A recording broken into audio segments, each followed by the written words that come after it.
Hi children, in the last video we had been studying about acids and bases. We had a key experiment performed wherein zinc was taken in a conical flask and we added dilute sulfuric acid. The two reacted and hydrogen gas got liberated. Hydrogen gas, it travelled through the delivery tube and started coming out in the soap solution we had kept in the trunk. Because of the soap solution there, bubbles started getting formed. Bubbles started getting collected. The bubbles were of hydrogen. And when we brought the candle, burning candle close to the bubbles, we saw an explosion taking place. And hydrogen catching fire. I told you, hydrogen is inflammable. Hydrogen doesn't aid combustion. Hydrogen burns itself. It's inflammable. Whereas oxygen helps combustion. If fuel is burning, oxygen would help it. Hydrogen will get burnt itself. That's why we call it as inflammable. So that was a beautiful experiment we performed yesterday. You all rejoiced, wherein we saw an acid reacting with the base, giving rise to salt and hydrogen gas. We had zinc plus dilute sulfuric acid giving zinc sulfate plus hydrogen gas, and we tested the hydrogen gas. Today, let us start our class wherein we will study about action of a base with a metal. Yesterday, action of acid with a metal. Today, action of a base with metal. NaOH is sodium hydroxide. Now, as per the equation I have written here, what you get is again salt plus what? Hydrogen gas here. Salt plus hydrogen gas, and what you get here is sodium zincate. Sodium zincate, that is the salt, and this is hydrogen gas. We shall do this experiment. First of all, let me take a test tube. Yeah. In the test tube, let me take zinc, as it's mentioned there. Now I have to add sodium hydroxide to the zinc what I have taken in the test tube.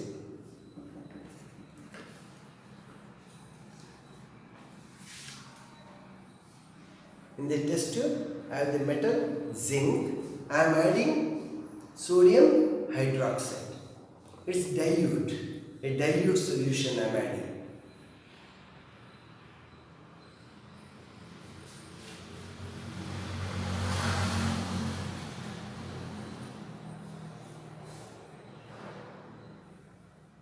Yeah. Whatever zinc we have taken, it got submerged. It got submerged in the sodium hydroxide solution. It takes some time to react.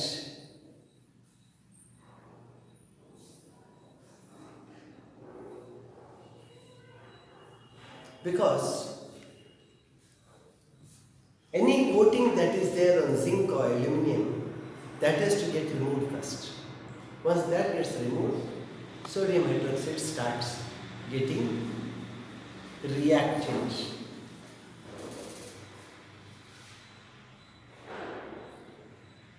We'll just keep it aside, it's a slow reaction because the sodium hydroxide what I have taken is a weak solution, it is diluted. Let me just keep it aside for 2 minutes and we'll see what happens.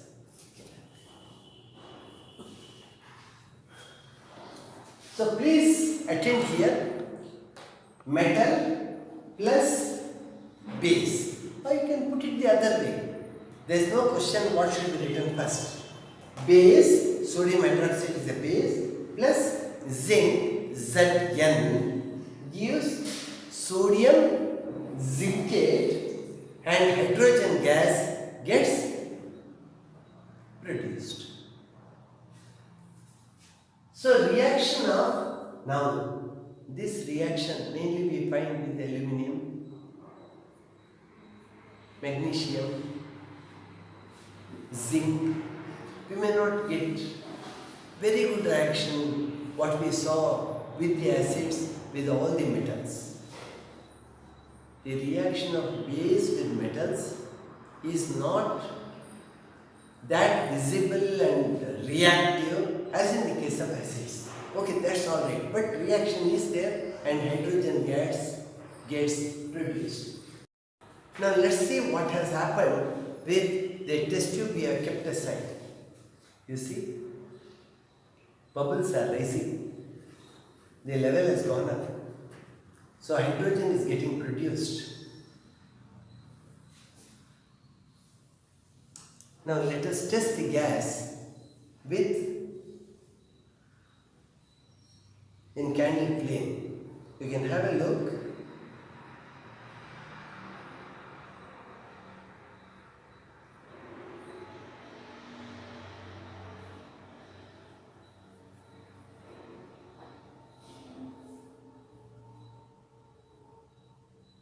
You can see the gas getting produced there. I kept my thumb on the mouth of the test tube in order to see that hydrogen doesn't escape.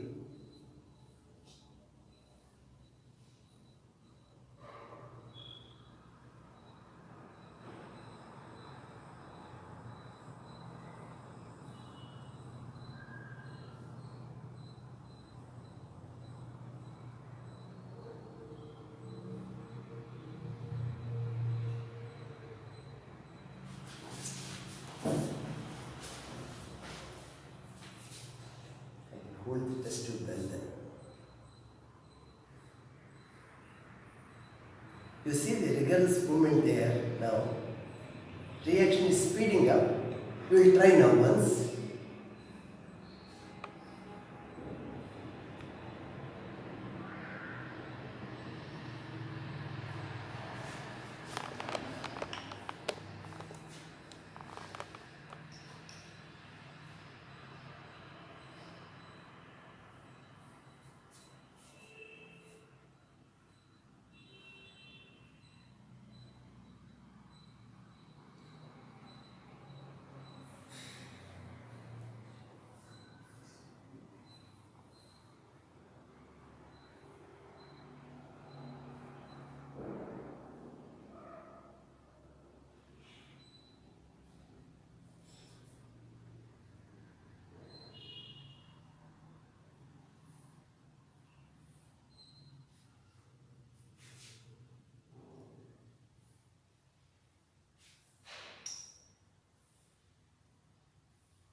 You can see the flame inside.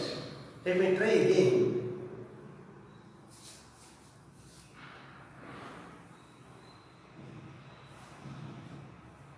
You can very well see hydrogen catching fire itself. I told you hydrogen is inflammable. It catches fire and that fire you see going into the test tube. It moves in. I can feel the pressure even now. It is pushing my thumb out. I am not allowing hydrogen to escape.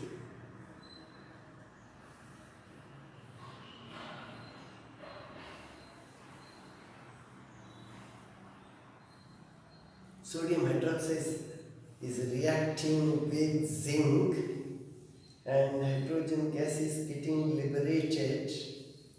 Let's try now.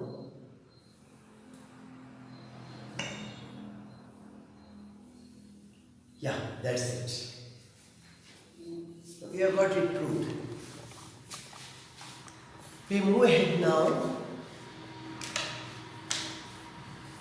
Sodium carbonate plus hydrochloric acid HCl. What do we get? Again we have to get salt. We have to get salt. We have to get water. Besides, we get carbon dioxide. Carbon dioxide. It's a gas. Even in the case of sodium hydrogen carbonate, or we call it as sodium bicarbonate, it's the same thing. Plus HCl, you get NaCl, you get water, you get CO2. Only by equating right and left, there will be a slight variation. Here you have 2 molecules of sodium chloride, here you have 1 molecule of sodium chloride. Okay, that's one part. Now, you have calcium hydroxide. Calcium hydroxide, which you call as lime water. Lime water. Calcium hydroxide, if you leave it in water, the solution what you get, you call it as lime water. The thin lime water, after everything settles down, the floating particles settle down, you get clear fluid at the top. We call it as lime water. Now, if you pass CO2 gas into lime water, take a test tube. In a test tube, we take lime water and with the help of a delivery tube, see, here in this you have sodium carbonate or bicarbonate. To that you will be adding hydrochloric acid. They react and you get NaCl plus H2O plus CO2. How can you say it is CO2? You have a lid or you have a cork, a rubber cork fixed here, have a delivery tube. That delivery tube will go into the lime what you have taken in the other test tube, and as the experiment goes on, you find the lime water turning milky. Lime water, which was almost transparent, it will start turning milky white. Here you see lime water plus CO2, you get white precipitate. That white precipitate makes it look milky. It looks like milk now, and that is calcium carbonate. Calcium carbonate gets formed plus H2. But if you continue the experiment for a long time, the milky calcium carbonate, once again, it will undergo a change and it will become calcium bicarbonate. The reaction reverses. Here you see CaCO3 plus H2O plus CO2. CaCO3, it is taken from here, the white precipitate, plus H2O plus CO2. You go on passing CO2. Again the reaction will reverse and you will have now sodium bicarbonate. Oh, sorry, here calcium bicarbonate. Calcium bicarbonate is soluble in water. It dissolves in water. So the milky white character of the solution is lost now. And again it becomes as good as lime water what you had taken earlier. That milky white nature will disappear. Because what gave rise to the white precipitate then, calcium carbonate, got dissolved in water. It got dissolved in water.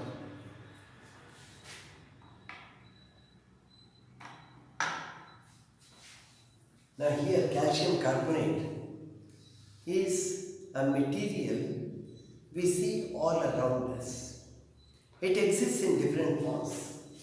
Chalk, the chalk what you use for writing on the blackboard, it is calcium carbonate. This is calcium carbonate, remember. The writing piece of chalk is calcium carbonate.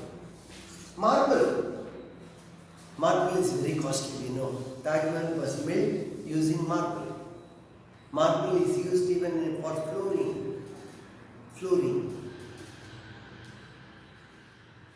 Then you even get limestone. Limestone is very active. It reacts with water to give the calcium oxide what we use, calcium oxide. That calcium oxide becomes calcium hydroxide later. Remember, calcium carbonate is found in the form of chalk, marble, limestone and many other forms. We move ahead now. Acids versus bases. A little bit of revision. You already know, you have learned it well. Whichever be the one you write first doesn't matter much. You can write base plus acid or you write acid plus base. Acid plus base will give us salt plus water. It should be on the tip of your tongue. This is the base of all chemical reactions. Now let's come to metallic oxides with acids. Metal oxide plus acid will also give us salt plus water. Instead of just writing metal plus acid, we have written here metal oxide plus water. You could have taken a base here. Now this itself acts as a base. Metal oxide cannot be a base. The oxide, when we say it's not a base, but because it reacts with acid, just like a base, we call it as a basic oxide.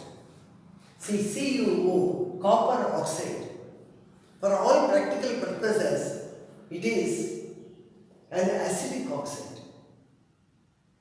but it reacts with hydrochloric acid, so we call it as basic oxide.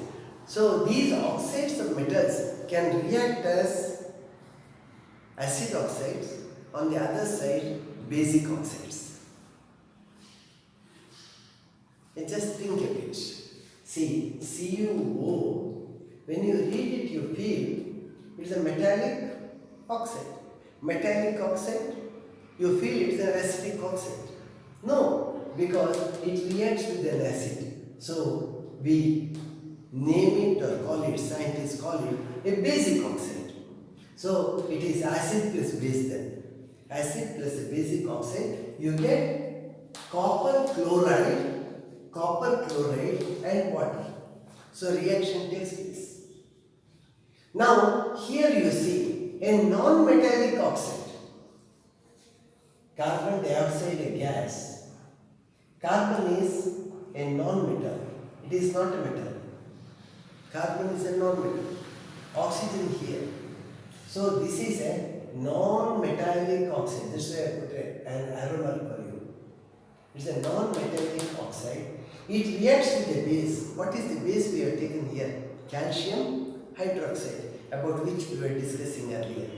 Calcium hydroxide plus CO2 will give us calcium carbonate plus water. So you find a sort of uniformity throughout in the reactions that take place. Here calcium hydroxide is a base. So this has to be a non-metallic oxide like acid. Then you will have base plus acid. Here you have written non-metallic oxide as if it's an acid you have written. But it's an acidic oxide. It is a non-metallic oxide. It reacts with the base and gives you salt plus water. Let us find out which of the solutions do conduct electricity and which of the liquids do not conduct electricity. And let us try to know the reasons too for the same. So before we start reasoning out, let us see what the results are. Today I have brought 4 glasses here with liquids in them. The first glass contains here, it contains distilled water. Distilled water. Water which doesn't have any minerals dissolved in it is called as pure water. Here in this case, to see that we get a sample of pure water, we have gone for distilled water. This is the water they use to fill batteries. In the vehicular industry, they use distilled water to fill batteries. We have taken a glass full of distilled water, and we have the setup ready here. The setup has a battery, a switch and 2 terminals. See, the circuit is not complete now. There is a battery, 9-volt battery. There is a switch here and the 2 terminals are here. These 2 terminals, we put them in the liquid that we have taken. We will not allow them to come in contact with each other. So for the circuit to be completed, there should be a connection through the liquid. As to what it is and how it is, I will explain to you later. We will try it first, one by one. First of all, we have distilled water now. Just observe, the 2 terminals are introduced.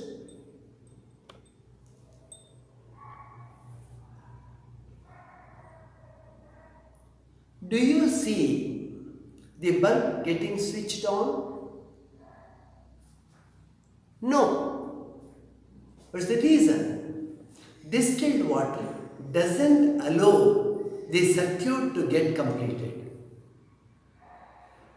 Distilled water doesn't allow electricity to flow through it. It's very clear. Try again. Just show. We'll try again. Just see.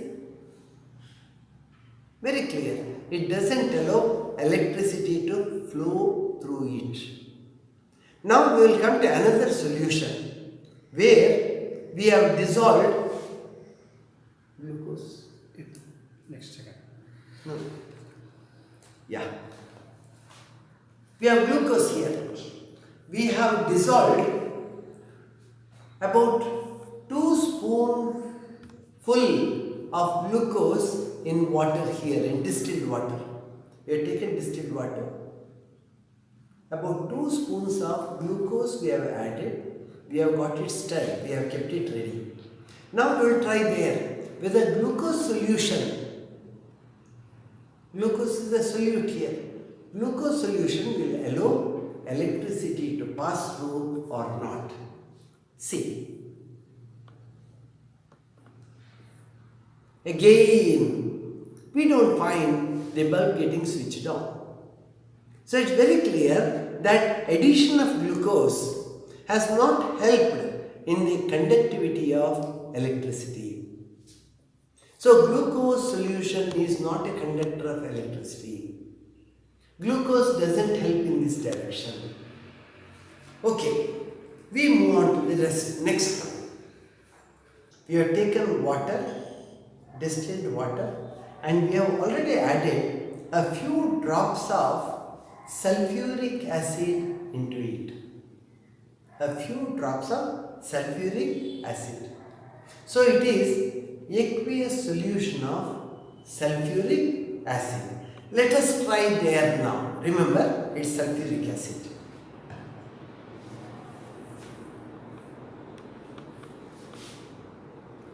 Yeah, we see a change. Sulfuric acid has permitted electricity to flow through it. The bulb has got switched on. The circuit is complete. Electrons are on a flow. So, sulfuric acid allows electricity to flow through it. Now we will come to another one. We will dissolve hydrochloric acid in the fourth glass. A few drops of hydrochloric acid. Yeah, we have already put it there. It's an aqueous solution of hydrogen chloride, or it is hydrochloric acid. We will introduce or immerse the two terminals there. Let us see. See, again the result is the same, because that's also an acid. What we saw, the result we saw with sulfuric acid got repeated here in the instance of hydrochloric acid being taken. So both these acids have proved that they are conductors of electricity. Thank you.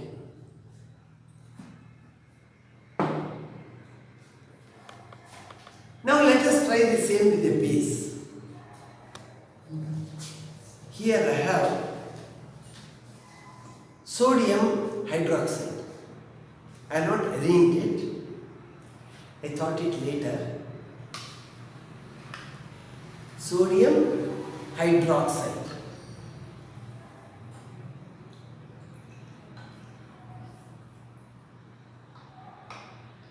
This is a dilute solution.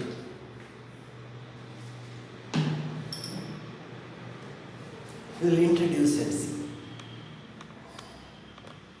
Both the terminals are going to be immersed.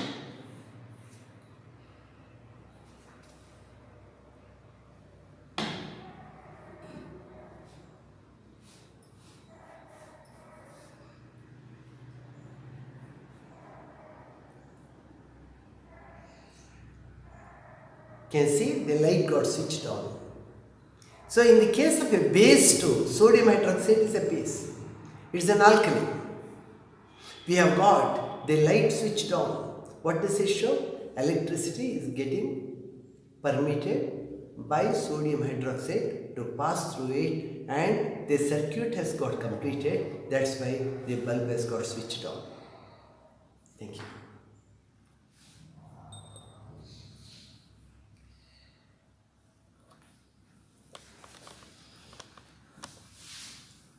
I think you got the concept clear. We will just move on to the key reason for it.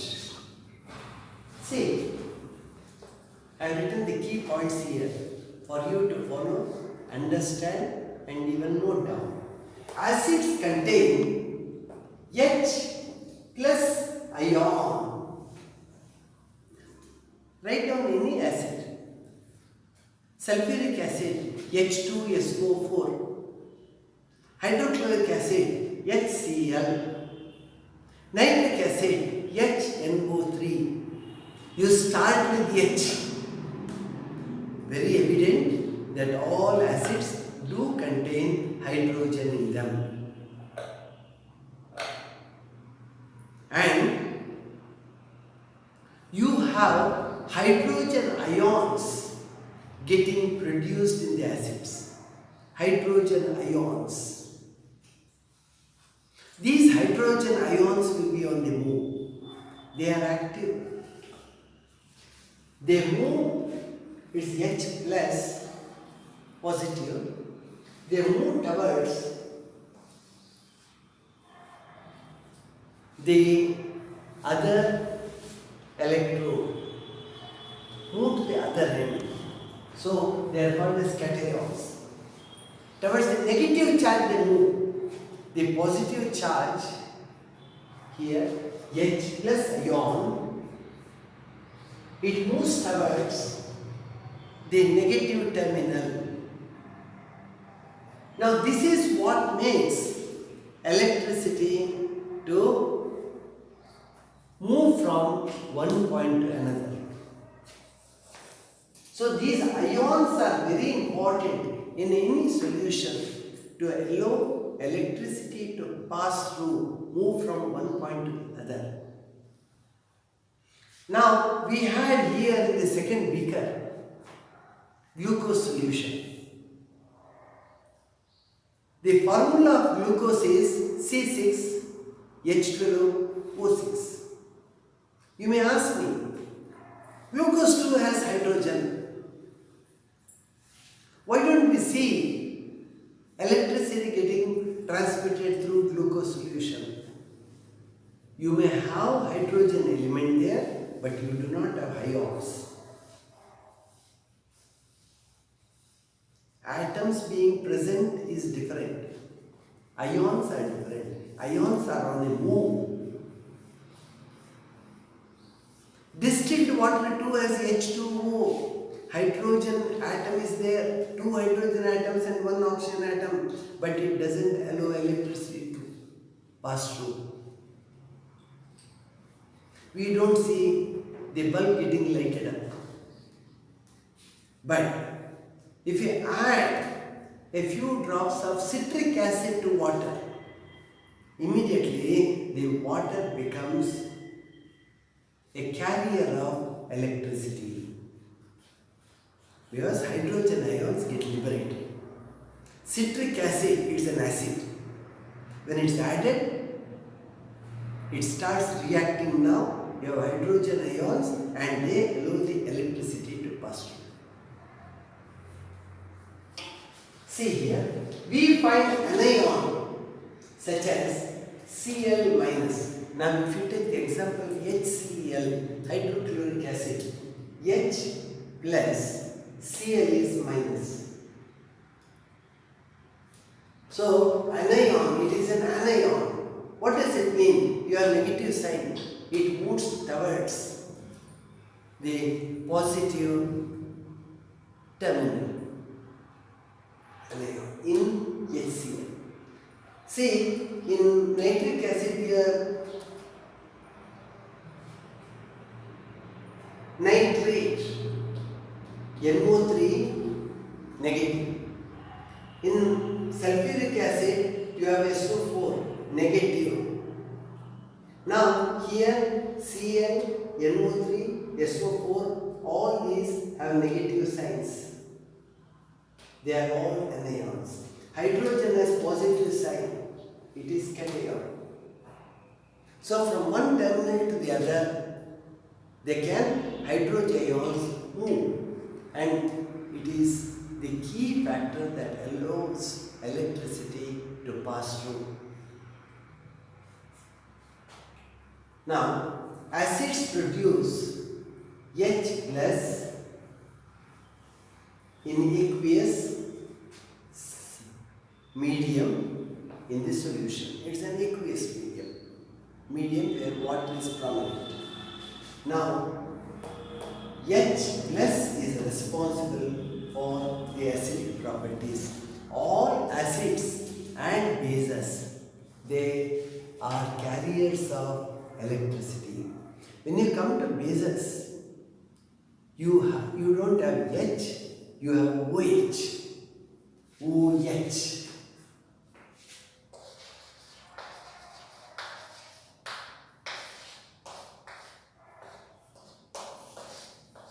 This is called as hydroxyl. Hydroxyl ions you have, they carry electricity. NaOH, Na is the metal part. OH, there is a hydroxyl ion, and OH carries electricity. But glucose will not produce either H plus nor OH. So what happens there? There is no question of electricity getting carried, electricity moving across. Thank you.